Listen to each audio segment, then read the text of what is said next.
3 poin yang akan kita bahas di bawah judul Ihdinas Shiratal Mustaqim ini. Jadi sekali lagi, pertama arti, kedua makna atau arti penting, yang ketiga pesan-pesan di balik kata Ihdinas Shiratal Mustaqim. Kita mulai dengan pertama. Ihdinas Shiratal Mustaqim artinya ihdi, tunjukilah. Ihdi mempunyai kaitan dengan kata-kata hidayah. Nurul hidayah, cahaya petunjuk. Ihdi, tunjukilah. Kami. Al-sirata, jalan. Al-mustaqim, yang tegak atau yang lurus. Jadi arti ihdinas siratal mustaqim. Tunjuki kami ya Allah ke jalan yang benar. Ke jalan yang lurus. Ke jalan yang akan mengantarkan kami kepada ridhomu. Itulah arti dari ihdinas siratal mustaqim, sebuah kata yang selalu kita dengar, sebuah kata yang selalu kita sebut, selalu kita ucapkan, bahkan menjadi suatu yang wajib, karena ia terdapat di surah Al-Fatihah, sedang Al-Fatihah sendiri adalah merupakan ayat yang wajib, surat yang wajib kita baca dalam sholat. Jadi kalau kita sholat, kita sebagai imam, kita akan membaca itu. Kita sebagai makmum, kita akan membaca dan mendengar itu. Oleh karena itu, ihdinas siratal mustaqim sebenarnya adalah kata-kata yang sangat familiar di telinga kita. Oleh karena itu, selain kita bisa mengucapkan dan mendengarkannya, ada baiknya kita menghayati. Kira-kira apa makna di balik ihdinas siratal mustaqim itu, sehingga kita tidak menjadi seperti yang Allah ingatkan. Banyak orang yang sholat, tapi sholatnya gagal. Kalau sholatnya menjadi wail, menjadi fail. Kenapa? Karena dia tidak menghayati makna di balik apa yang diucapkannya. Fawailul lil musallin. Celakalah orang-orang yang sholat. Alladzina hum an sholatihim sahun. Yang mereka lalai dari sholatnya. Dalam tafsir dikatakan, mereka gagal dalam sholatnya karena tidak menghayati makna di balik apa yang diucapkannya. Di balik apa yang didialogkannya dengan Allah Subhanahu wa Ta'ala. Dalam hadis disebutkan bahwa ketika kita membaca Al-Fatihah, sebenarnya kita tengah berdialog dengan pemilik firman, yaitu Allah Subhanahu wa Ta'ala.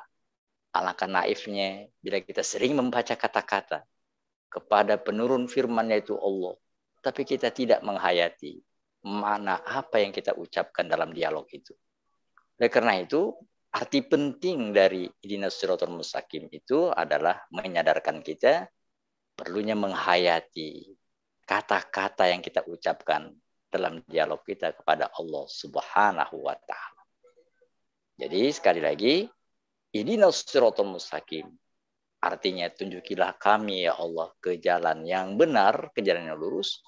Sedangkan makna di baliknya adalah menyadarkan kita perlunya petunjuk yang lurus untuk sampai kepada ridho Allah Subhanahu wa Ta'ala. Ada yang penting di balik ihdinas siratal mustaqim dalam hubungannya dengan surah Al-Fatihah. Kalau kita perhatikan surah Al-Fatihah yang 7 ayat itu, maka satu-satunya kata yang berbentuk permohonan adalah kata-kata ihdinas siratal mustaqim. Di situ permohonan itu terletak.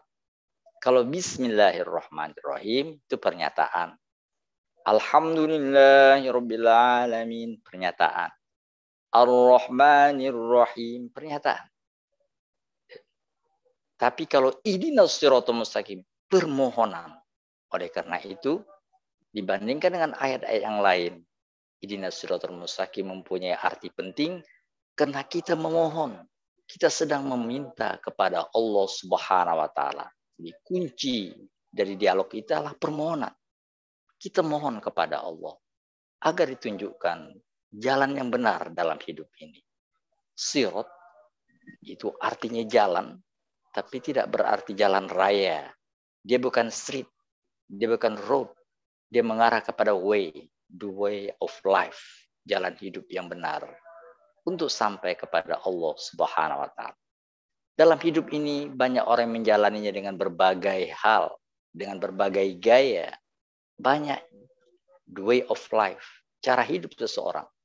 Pertanyaannya adalah, sudahkah jalan hidup itu mengarahkannya kepada pencipta hidup dan mati, yaitu Allah Subhanahu wa taala.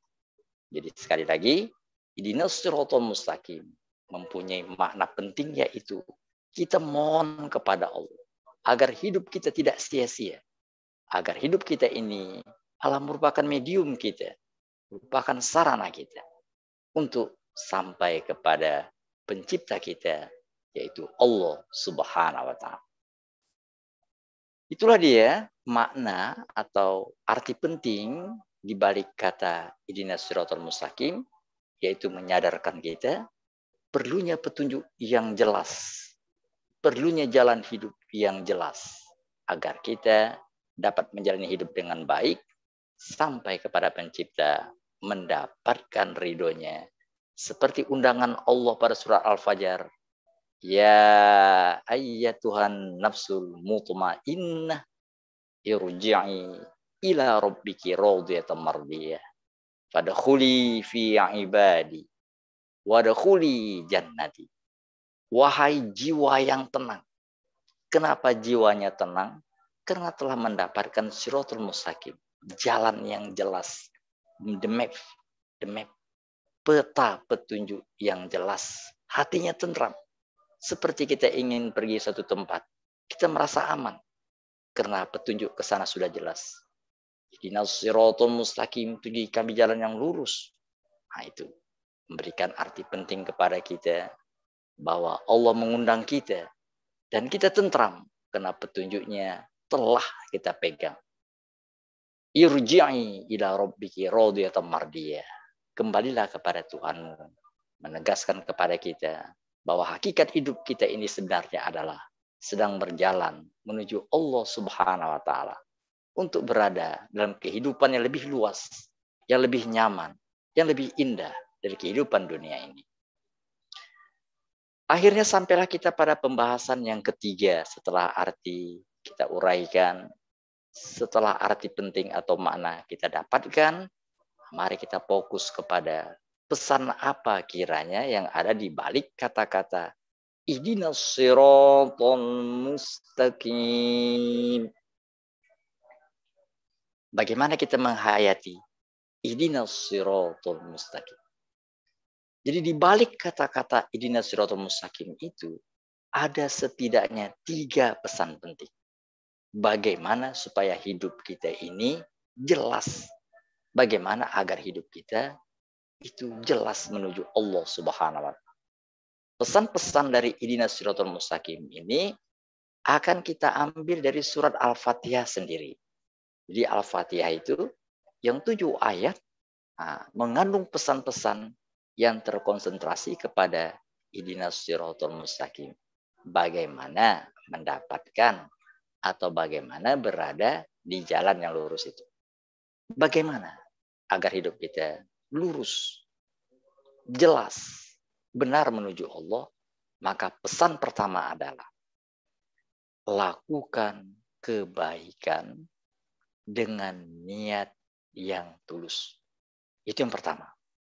Jadi kata kuncinya adalah lakukan hal-hal yang terpuji, lakukan hal-hal yang baik, lakukan hal-hal yang berguna, dan itu adalah untuk mendapatkan ridho Allah. Mari kita lihat ketika kita membaca Al-Fatihah. Bismillahirrahmanirrahim. Kulakukan ini. Kujalani hidup ini dengan nama Allah, bukan atas nama yang lain. Alhamdulillahi rabbil alamin. Segala puji bagi Allah. Artinya, apapun yang kukatakan, apapun yang kulakukan, apapun yang kupikirkan, apapun yang kuniatkan, itu adalah hal-hal yang terpuji. Karena aku ingin mendapatkan ridho dari Allah, pencipta alam. Bukan alam dunia saja, tapi alam yang lebih abadi, akhirat nanti. Bismillahirrahmanirrahim. Alhamdulillahirabbil alamin. Bila disarikan, itu mengandung pesan pertama untuk sampai kepada ihdinas siratal mustaqim, yaitu lakukan atas nama Tuhan dan lakukan hal-hal yang berguna, hal-hal yang terpuji. Jadi kalau melakukan hal-hal yang tidak terpuji, walaupun atas nama Tuhan, itu adalah mengejek. Jadi orang umpamanya melakukan pencurian, Bismillahirrahmanirrahim. Nah, itu dengan nama Allah, tapi kok mencuri, nggak konek. Atau dia melakukan kebaikan. Kebaikannya apa? Katakanlah kebaikannya umpamanya dia berinfak, tapi infaknya tujuannya bukan karena Allah. Infak tujuannya adalah untuk mendapatkan pengakuan orang, atau infak karena untuk mendapatkan bayaran yang berlebihan. Itu dampak atau imbalan. Itu makanya di Quran dikatakan ada orang-orang berinfak, tapi karena infaknya tidak benar, tidak atas nama Tuhan, infaknya itu akan mengarahkannya ke neraka. Bang Said bisa bantu kali baca ayat dari Bang Said ya. Coba bacakan terjemahan surat 8 ayat 36. Ayat 36. Sesungguhnya orang-orang yang kafir itu menginfakkan harta mereka untuk menghalang-halangi orang dari jalan Allah. Mereka akan terus menginfakkan harta itu, kemudian mereka akan menyesal sendiri, dan akhirnya mereka akan dikalahkan ke dalam neraka jahanamlah orang-orang kafir itu akan dikumpulkan. Nah, jadi ada satu yang terkesan alhamdulillah, tapi karena tidak lillahi, itu tidak siratal mustaqim. Siratal mustaqim itu mengantar kepada ridho Allah. Tapi ternyata alhamdulillah yang dilakukannya, perbuatan baik yang dilakukannya, itu tidak mengantarkannya ke surga, malah menyeretnya ke neraka. Kenapa? Karena dia melakukan tidak atas nama Tuhan, tidak atas niat yang ikhlas mendapatkan ridho ilahi. Itulah poin pertama. Kalau benar kita saat menghadap Allah, kalau benar kata-kata kita dalam sholat, ihdinas siratal mustaqim, dan kita menghayatinya sebagai permohonan kita kepada Allah, agar hidup kita lurus, dan setelah hidup di dunia ini kita tinggalkan, kita akan mendapatkan kehidupan yang baik di alam seberang kematian ini, di akhirat nanti.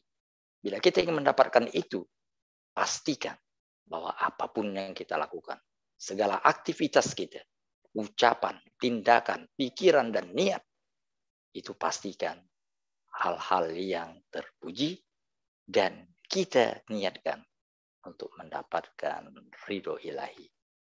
Itu yang pertama. Yang kedua, bila kita benar dalam ihdinas siratal mustaqim, permohonan kita kepada Allah agar hidup kita berjalan dalam rel yang benar. Setelah tadi yang pertama, pastikan apa yang kita lakukanlah hal-hal yang terpuji, yang berguna, dan itu kita niatkan untuk mendapatkan ridho ilahi. Maka yang kedua adalah setelah kata-kata Alhamdulillahirabbil alamin, Ar-Rahmanir-Rahim, Maliki Yaumiddin.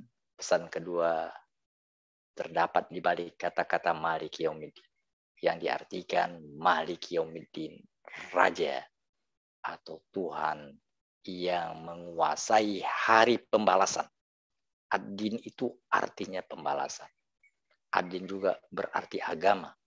Dikatakan agama dengan pembalasan, karena inti agama antara lain adalah mengingatkan manusia, apapun yang kita lakukan akan mendapatkan balasan setimpal dari Allah Subhanahu wa Ta'ala. Jika kita sering membaca Al-Baqarah, ayat terakhir dikatakan, la yukallifullahu nafsan illa wus'aha, laha ma kasabat wa 'alaiha maktasabat. Bahwa apapun yang kita lakukan, baik berbalas baik, buruk berbalas buruk, itu adalah ad-din, aturan dari Allah Subhanahu wa Ta'ala. Apa pesannya? Pesan di balik ihdinas siratal mustaqim itu adalah sadari bahwa apa yang kita lakukan akan mendapatkan balasan yang setimpal. Maliki Yaumiddin, karena ada raja yang mengatur segala keadaan dunia akhir. Banyak raja-raja di dunia, tapi raja-raja itu hanya tinggal nama. Mungkin ada raja-raja yang menyusul, tapi seperti pendahulunya, ia hanya tinggal nama.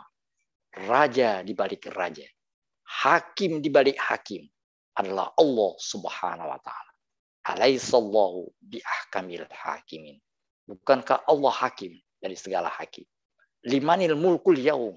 Siapa raja sebenarnya penguasa hari ini, kata Allah. Untuk mengatakan bahwa raja di raja adalah Allah Subhanahu wa taala. Oleh karena itu, berhati-hatilah. Sadari apa yang kita lakukan itu akan berdampak kepada diri kita sendiri. Pada surah Al-Mulk, surah 67, juz 29. Di antara kita mungkin telah sering membacanya. Di antara kita mungkin telah pula menghafalnya. Mari kita perhatikan surah Al-Mulk, surah ke-67 ayat pertama.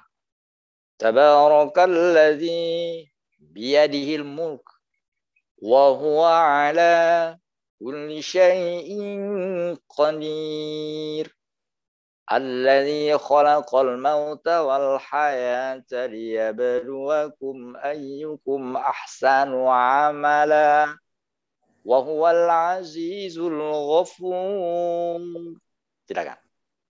Maha Allah yang menguasai segala kerajaan dan Dia maha kuasa atas segala sesuatu, yang menciptakan mati dan hidup untuk menguji kamu siapa di antara kamu yang lebih baik amalnya, dan Dia maha perkasa lagi maha pengampun. Nah, segala puji bagi Allah, pemilik segala kerajaan, dan Dia maha kuasa atas segala sesuatu. Raja-raja mungkinlah pengakuan manusia saja, tapi raja-raja sendiri mengetahui bahwa mereka terbatas, bahwa mereka mempunyai keterbatasan dalam bertindak. Allah tegaskan bahwa di tangannya lah segala kerajaan, kekuasaan, dan Dia maha kuasa. Artinya ketika Allah mengatakan kun, itu akan fayakun. Tidak seperti raja-raja dunia ini. Dan Allah telah menetapkan bahwa kita berada di dunia ini untuk diuji dan untuk melihat sudahkah kita alhamdulillah seperti pesan pertama tadi.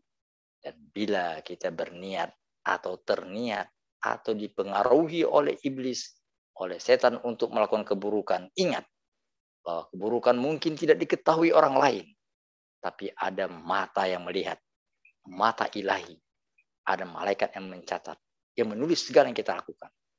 Oleh karena itu, Maliki Yaumiddin, pesannya adalah hati-hati. Apa yang kita lakukan akan berbalas. Kebaikan berbalas kebaikan.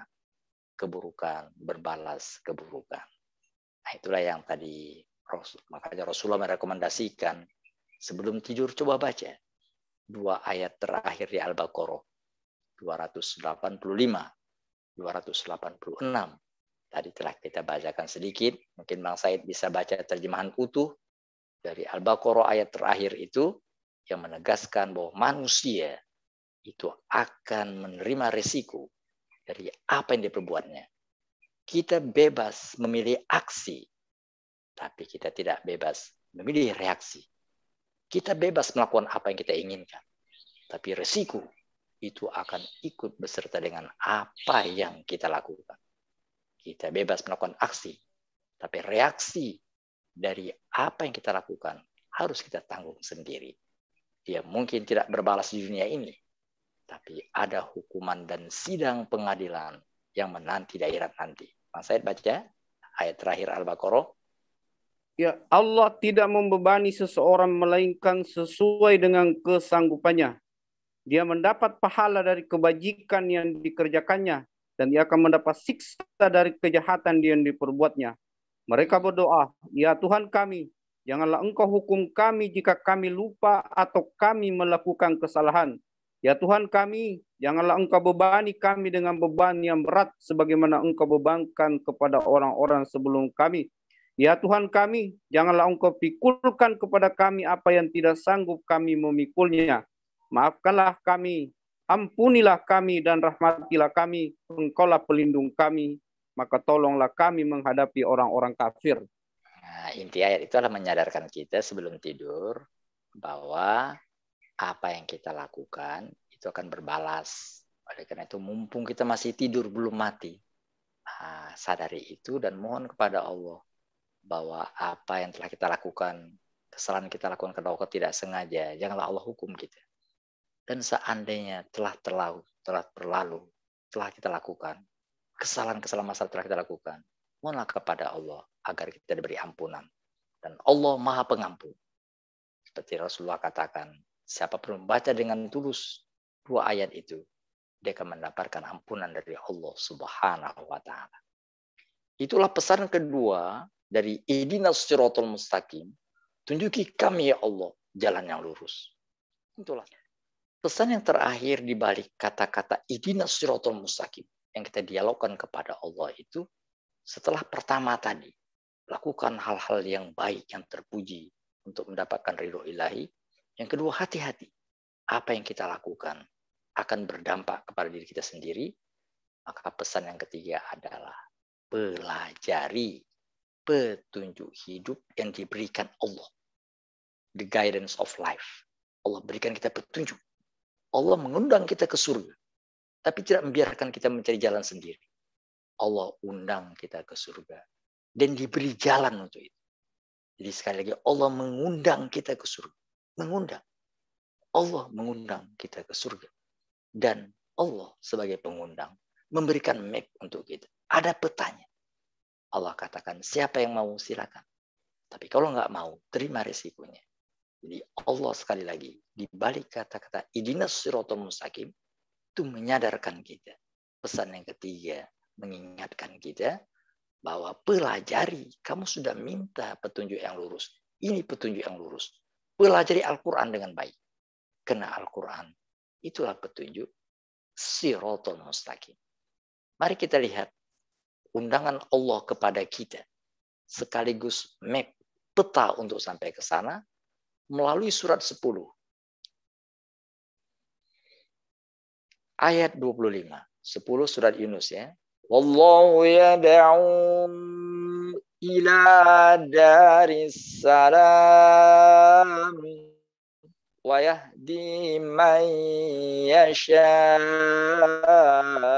ila siratim mustaqim. Wallahu yad'u ila daris salam. Allah menyeru manusia ke Darussalam, surga. Dan memberikan petunjuk kepada orang yang dia kehendaki ke jalan yang lurus atau Islam. Mayyasha diartikan siapa yang dia kehendaki. Dalam tafsir yang lain dikatakan man itu siapa. Yasha'u yang mau. Jadi Allah memberi petunjuk. Allah mengundang. Yada'u itu mengundang. Mengajak, menyeru. Mari, mari kata Allah. Mari ke surga. Dan dia memberi petunjuk. Wayahdi memberi petunjuk siapa yang mau. Mayyasha'u itu diartikan siapa dikehendaki Allah.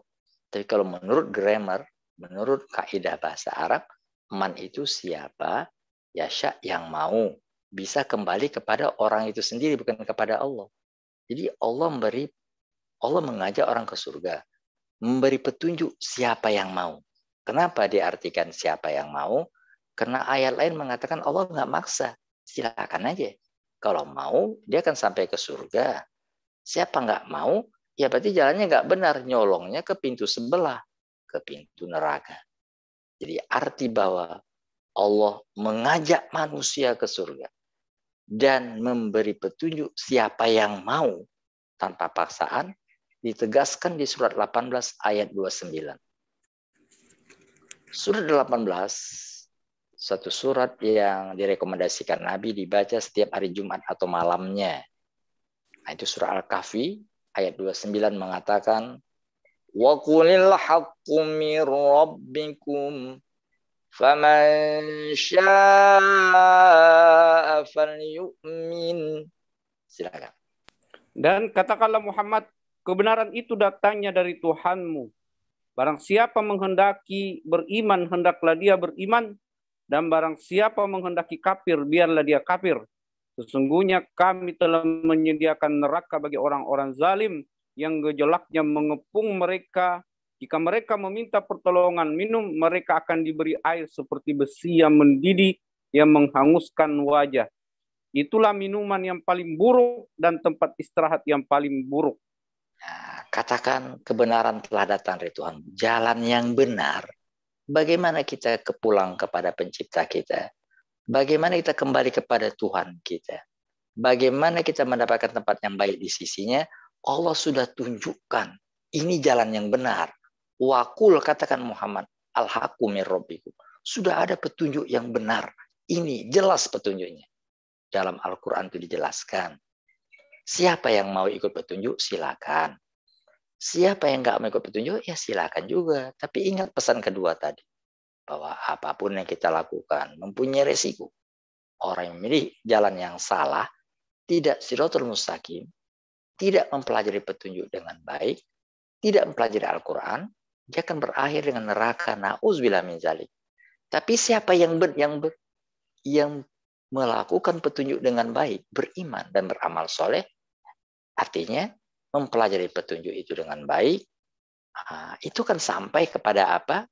Lanjut ayat selanjutnya. Sungguh mereka yang beriman dan mengerjakan kebajikan, kami benar-benar tidak akan menyia-nyiakan pahala orang yang mengerjakan perbuatan yang baik itu. Tapi kalau dia beriman, percaya petunjuk ini datang dari Allah, petunjuk ini tak terbantahkan, Quran tak terbantahkan, dan mengikuti petunjuk itu akan sampai kepada ridho ilahi, dia tidak akan sia-sia apa yang dilakukannya. Sebagai penegas dari pesan ketiga ini, mari kita lihat surat 17 Al-Isra ayat 9.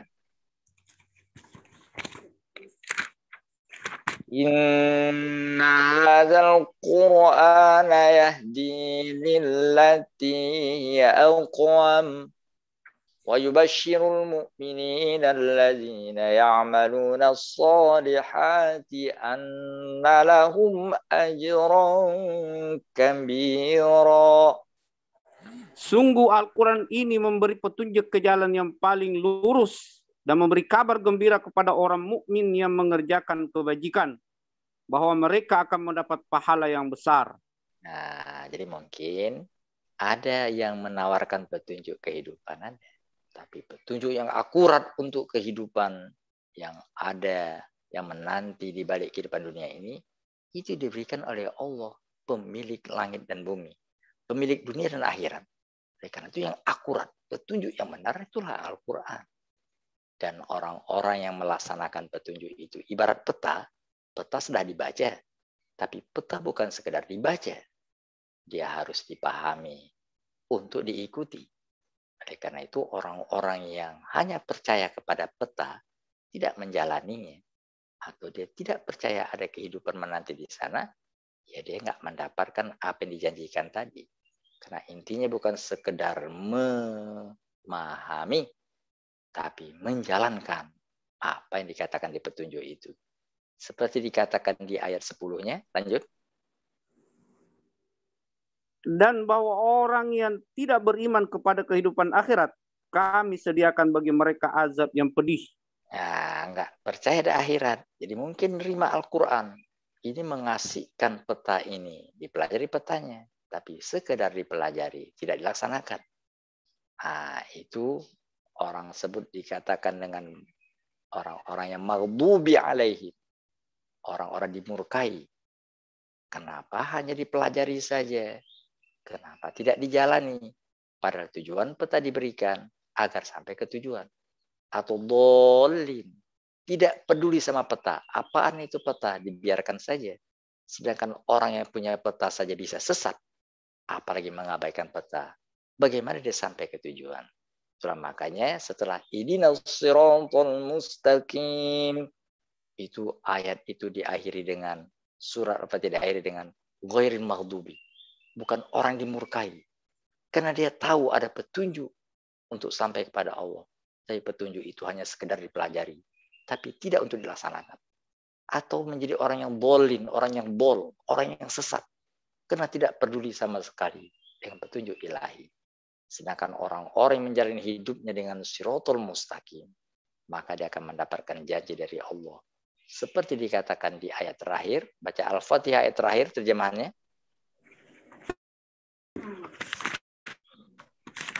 Saya Ustaz ya. Ya, silakan. Yaitu jalan orang-orang yang telah engkau beri nikmat kepadanya, bukan jalan mereka yang dimurkai dan bukan pula jalan mereka yang sesat. Itu dia. Jadi siratal mustaqim akan menghantarkan kita kepada kenikmatan hakiki dunia dan akhirat. Saya ingin meringkaskan apa yang telah kita sampaikan tadi, karena waktu kita hanya tinggal beberapa menit lagi. Yang pertama, topik hari ini, pagi ini adalah siratal mustaqim. Ihdinas siratal mustaqim yang tertera pada surah Al-Fatihah. Ini kita angkat karena ini merupakan dialog kita kepada Allah. Sering kita baca, Allah mengingatkan jangan sekedar dibaca, terutama Al-Fatihah itu dialog. Oleh karena itu, marilah kita hayati apa makna dibalik dialog kita kepada Allah. Ihdinas siratal mustaqim.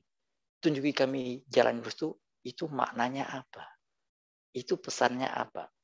Rupanya makna dibalik Ihdinas siratal mustaqim itu menyadarkan kita kalau benar hidup kita bertujuan kepada Allah, ya pelajarilah pesannya. Pelajari pesan yang terdapat pada firman-Nya. Siratal mustaqim, jalan lurus itu adalah pesan-pesan ilahi yang mengantarkan kita kepada kehidupan yang menanti, yang diberikan nikmat oleh Allah Subhanahu wa taala. Kalau gitu apa pesannya? Di balik ihdinas siratal mustaqim itu apa? Pesan apa di balik? Kalau kita lihat bahwa ihdinas siratal mustaqim itu terletak pada surah Al-Fatihah, sebenarnya inti pesan siratal mustaqim itu tertera di Al-Fatihah itu sendiri. Apa? Yang pertama, Bismillahirrahmanirrahim. Alhamdulillahirabbil alamin. Lakukan hal-hal yang terpuji, yang baik-baik dengan mengharap atau dengan niat untuk mendapatkan ridho ilahi. Ini bukan sekedar melakukan yang baik saja, tapi baik dengan niat untuk mendapatkan ridho Allah. Atau seakan-akan mendapatkan ridho Allah, tapi nggak baik, itu nggak connect. Makanya Bismillahirrahmanirrahim. Alhamdulillahirabbil alamin. Ar-Rahmanir-Rahim itu sebagai penegas dari Bismillahirrahmanirrahim. Artinya kalau benar niat kita karena Allah, itu akan menimbulkan rasa kasih sayang. Kalau niatnya nggak kepada Allah, itu akan menimbulkan kebencian. Jadi sekali lagi pesan pertama, lakukan hal-hal yang terpuji dengan niat untuk Allah. Yang kedua, Maliki Yaumiddin. Ingat, apa yang kita lakukan akan ada resiko imbalannya. Jadi jangan sembarang berbuat. Kenapa diingatkan? Karena ada yang akan menghasut kita untuk menyimpang. Makanya itu ditegaskan dikawal dengan Iyyaka na'budu wa iyyaka nasta'in. Hanya padamu ya Allah. Artinya, aku tidak akan memilih jalan yang salah. Tidak akan mengabdi kepada setan. Tidak akan minta tolong kepada setan. Karena itu akan menyesatkan. Aku hanya padamu saja ya Allah. Karena aku tahu, bila diikuti setan, resikonya akan berakhir dengan hal yang jelek, hal-hal yang mengakibatkan kesengsaraan. Pesan yang kedua. Sedangkan pesan yang terakhir adalah, kalau serius kita ihdinas siratal mustaqim minta petunjuk, ya pelajari langsung petunjuk Allah. Petunjuk Allah di balik kata siratal mustaqim itu adalah pelajari Al-Quran. Makanya Nabi sangat prihatin. Bila ada orang yang menginginkan surga, tapi ternyata tidak belajar Al-Quran dengan baik. Tidak mempelajari pesan Allah. Itu seperti analogi yang sering diingatkan. Ingin ke satu tempat dan diberi alamat. Alamat diabaikan. Alamat yang baik belum tentu menyampaikan ketujuan. Apalagi alamat palsu. Oleh karena itu, bila kita serius dengan kata-kata ihdinas siratal mustaqim, pilihannya adalah mari pelajari Al-Quran dengan baik. Jangan buat Nabi kecewa. Kita tutup dengan melihat surah 25 ayat 30. Dan Rasul Muhammad berkata, ya Tuhanku, sesungguhnya kaumku telah menjadikan Al-Quran ini diabaikan. Kata Nabi, ya Allah, kaumku ini mengabaikan Quran, pinginnya surga, tapi jalannya diabaikan. Apa kata Allah? Lanjut. selanjutnya. Dan demikianlah. Begitulah bagi setiap nabi telah kami adakan musuh dari orang-orang yang berdosa, tetapi cukuplah Tuhanmu menjadi pemberi petunjuk dan penolong. Nah, cukuplah Tuhan beri petunjuk, pilihan kepada dia. Tapi Allah sudah ingatkan, resiko akan diterimanya juga. Nah, waktu kita sudah habis ya, kita diberikan batasan sampai pukul 6. Nah, ini ya, karena pertemuan pertama saya belum dapat ininya ya. Yang dari saya adalah, saya akan memberikan tadi paparan, mengambil beberapa tema dari Al-Quran. Saya akan berusaha supaya tadi itu berjalan tadi baik. Pertama mengambil dari Al-Fatihah 1 ayat. Jadi kalau memang berlanjut pertemuan kita, saya akan mengambil petikan dari Al-Baqarah. Jadi kalau ini berlanjut, kita mulai hari ini ayat surat pertama. Kalau ada pertemuan akan datang, berarti kita akan membahas surat kedua, 1 petikan saja. Nanti berikutnya surat ketiga. Jadi kita membahas setiap surat itu inti-intinya saja. Seperti Al-Fatihah, intinya ihdinas siratal mustaqim. Nanti Al-Baqarah, intinya yang berkaitan dengan Al-Baqarah. Kira-kira begitu. Mudah-mudahan apa yang kita lakukan ini termasuk dalam rangka keseriusan kita untuk melaksanakan ihdinas siratal mustaqim. Demikian dari saya. Saya Pak Ustadz. Baik, ya Pak Sarirada. Ya, Assalamualaikum warahmatullahi wabarakatuh. Waalaikumsalam warahmatullahi wabarakatuh. Para hadirin sekalian. Jadi kita bersyukur kepada Allah SWT, sebetulnya ini tidak lepas daripada ya istiqomahnya kita ya di dalam meningkatkan ketakwaan kita, ibadah kita, pemahaman kita ya di dalam penyelenggaraan terutama masjid kita. Ya alhamdulillah. Saya pikir saya masih terbayang kira-kira 15 tahun yang lalu Pak Ustadz Ilham ini salah satu ya pengajar tetap ya. Kita kan ada namanya Ahad Duha. Nah, ini sekarang ya alhamdulillah saya melihat bahwa pandemi ini kalau tahu hikmahnya luar biasa sebetulnya. Kita bisa secara tenang ya. Ini saya pikir saya jauh lebih tenang ya. Ngaji begini daripada saya saja di tempat yang terlalu banyak orang dan sebagainya. Nah, tapi kita tetap manfaatkan, tidak berarti bahwa kita nggak usah ke masjid. Ya, insya Allah ya yang lama juga kita lakukan ya.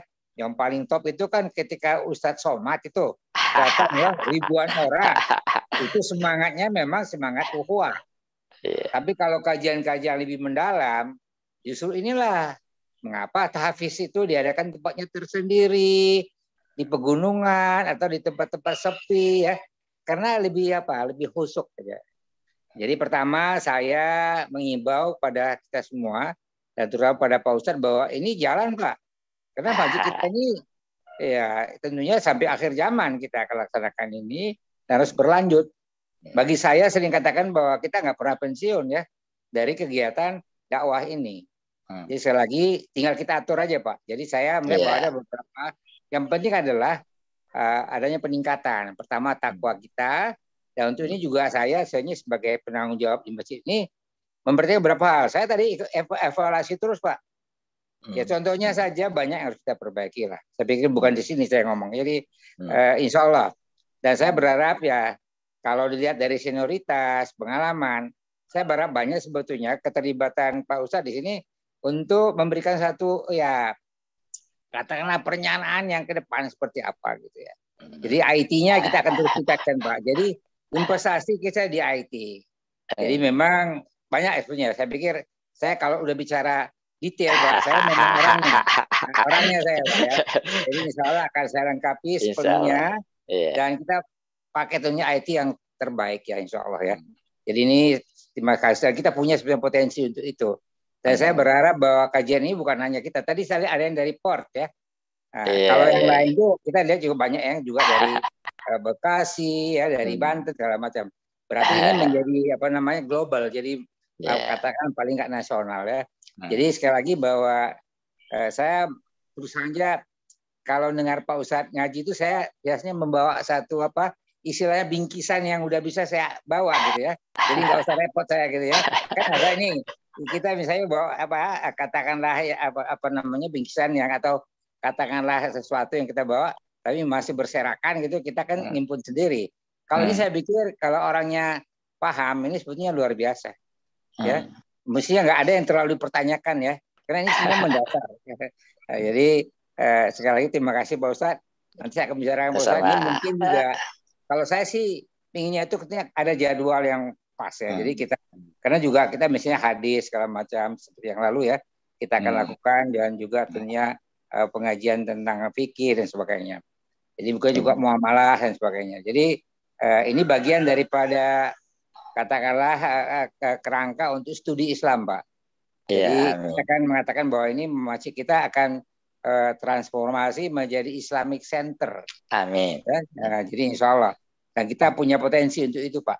Insya Allah. Ya. Jadi sekali lagi terima kasih, dan kami mengharap juga saran-saran dan bimbingan dari Pak Ustadz. Bagaimana kita harus bisa tingkatkan ini. Jadi sekali lagi mari kita bersatu hati dengan niat tadi. Ya insya Allah tentunya ini akan menjadi satu modal yang besar buat masjid ini dan mereka dakwah bilhal pembawa juga dakwah yang bersifat pengajian-pengajian.